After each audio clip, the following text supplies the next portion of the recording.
Water plus oil ను మనం ఇవి రెండింటి ద్వారా చేసుకోవచ్చు.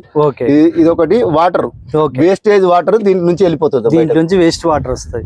దీంట్లోకించి కూడా ఎక్కడైనా ఎక్కువైనప్పుడు దీంట్లోకించి కూడా వస్తుంది వాటర్, ఇది కూడా వాటర్ వచ్చాడు. దీంట్లోకించి మాత్రం ఇది ఆయిల్ వస్తుంది. సో ఇది ఆయిల్. ఫ్రెండ్స్ ఇది మనం ఆయిల్, సో ఆయిల్ మనం కొంచెం అంటించుకోరు అంతగానో మాది నీకు అదైతే వాసన బాగుంటది. బాగుంది స్మెల్, మనం పసుపు ఉడకబెడుతుంటే వచ్చే వాసన. సో ఇక్కడ నుంచి మనకు ఆయిల్ వస్తుంది. Okay, super. సో అయితే ఇది బాగుంది సార్, చాలా వినూత్నంగా ఉంది ఈ ప్రయోగం.